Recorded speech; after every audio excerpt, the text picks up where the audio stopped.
same signal for you, Martin. Great signal, great signal. How are you today? Go ahead. We're doing pretty good today, Paul. 3 degrees Celsius here. We have light rain off and on all day, Paul. And I'm glad they got you on the 40-meter band the other day there. So normally we only get you on 20, but it was great to get you on 40. We do have another antenna coming. Should be here Wednesday. I got a hex beam for 40 meters coming.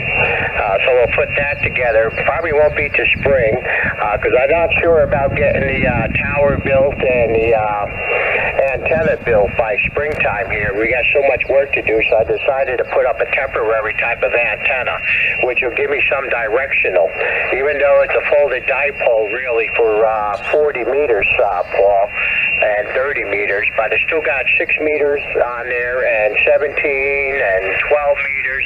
It's got everything else on there, and it'd be all directional, so I get to play with the other bands with a beam instead of a long wire running down the side of the mountainside here. My piece of spaghetti hanging off the tower that I have to put a little bit of ragu spaghetti sauce on it every now and then. IK0ETA K2TRD, over. Marty, you make me laugh always when you talk about dipole, like you're talking about spaghetti. It's like, this is really great, Marty. K2TRD, IK0 used to be the time of arrival. Okay, Martin, don't worry about the directivity. Don't forget you have a mountain behind you, and then it will be your huge reflector, okay? It will be your reflector, Martin. And, okay, it was a pleasure for me to hear you on 40 meters, Martin. So on 40 meters, I have a 2-element quad. This is a really great job. It's working great. Okay, it's just 1 meter. 1 meter. The reflective wire is about 1 meter from the ground, but it's amazing how it works. I have a long run with stateside all the night. So usually at 3 o'clock in the morning, I was still working US. So I had a lot of fun. I'm having a lot of fun. Unfortunately, I can't turn the antenna because it's low on the tower. Usually in the evening, I turn the antenna on Japan and Australia to say hello to some friends. But in Australia, it's absolutely impossible. I'm dealing with the side of the beam. 15h45 UTC à Paris. Over isolation, so it's not. I don't think I can make any QSO. And about today here, so I will say to Dick in Colorado that we had a blue sky today. There's some clouds, but temperature is mild, around 13, 14 degrees centigrade. But in the night it drops around 0. Okay. So Martin, this is it. Pleasure and to hear you with such a good signal and with the spaghetti dipole. That's really great. K2TRD, IK0ETA, go ahead. IK0ETA K2TRD. Yeah, it's on the 40 meters. I used that. 20 meters, I got the 7-element TH7. It's pointing in your direction. But I got mountainsides all around me here that are all full of iron ore, like my ground here. So I'm pretty sure I get lots of reflection off the dipole being up there in the air. If not, I'll put a wire right behind the antenna for a reflector for 40 meters. So it would actually beam right into Europe. But I think the ground conductivity is going to do that for me. But once I get it up there, Paul, and I start playing around with it, Mother Nature will let me know what I have to do with the antenna. But I'm pretty sure it's just like the wire antenna that I run now, my spaghetti piece that runs down the side of the mountain. It's reflected off the iron ore that's in the ground here, which gives us such a good signal into Europe. But you know you can't turn that antenna, so I'm trying to get some type of a direction and some kind of signal blocker because I can hear everybody in the United States off the piece of wire. The Yagi there has got so much rejection, especially for 40 meters you need it. So many people on 40 meters, and with the wire antenna, it's so noisy. A lot of times I don't like to even go on 40 meters because it's too noisy with everybody yelling at the same time into Europe. So it's nice to have the Yagi antenna with a rejection. But like I said, Paul, it doesn't look like I'm going to be able to get that going this year.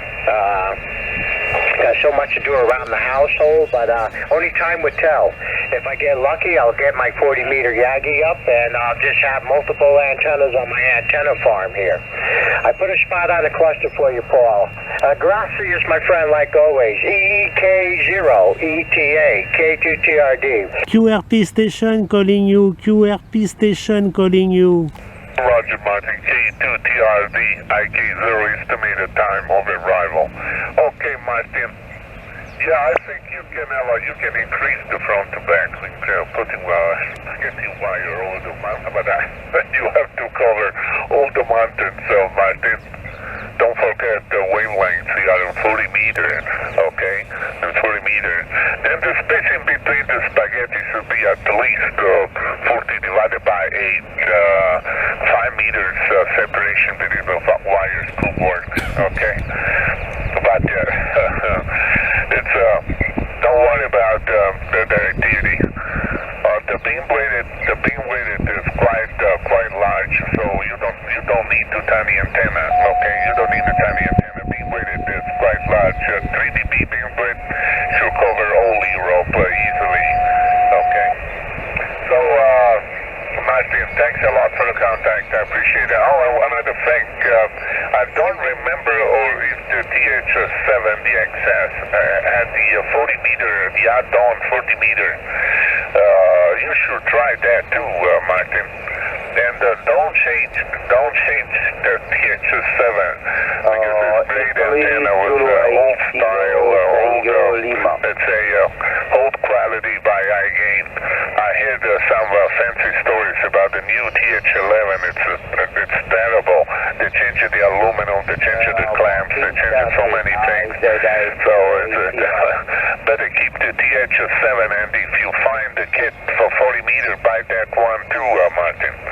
By the way, I'm ready to hear you again tonight on 40 meters, and we'll talk again, Martin, okay? K2TRD, IK0 Echo Tango Alpha. Keep well, Martin, and have a good one. Over. Martin, QRP station calling you. QRP station calling you. Now, you're getting stronger to me here. It is almost 10 o'clock, 10 minutes to 10 here, Paul. And the conditions get stronger and stronger around this time. And you're 12 dB over S9 right now. IK0ETA. I'll see you on 40 meters tonight, my friend. And yes, we'll get the hex beam up in the air, hopefully, and get on the 40 with that. And this way I got 6 meters of stuff, because my 6 meter antenna is sitting next to my boat on side of the other garage. I converted a PDL2. It's an old 11 meter antenna quad. All you got to do is shorten all the elements and the gamma matches, and you're good to go for 6 meters. A very cheap way to do it if you find a PDL2 antenna. It makes a great little 6 meter antenna. But if I could get one antenna up that has the 6, the 12, the 10, the 15, 17, 20, 30, and 40 meters right now, and save me some time and effort. So that's the way we're going in this route here. This way I have at least 2 elements on the 6 meter and especially a 17 meter band, because I used the long piece of spaghetti for that going down the mountainside. And the TH7 is a beautiful antenna. It's well built, double driven elements out of phase. It makes the antenna work so good. A lot of people don't know it has 2 driven elements on that antenna. They added that after they did the TH6 design. They added that extra driven element out of phase, and that really makes the antenna sing. It does a great job. 73, my friend Paul. Always a pleasure. Gracias. Ciao. Arrivederci. Roger, Martin. K2TRD, IK0 Echo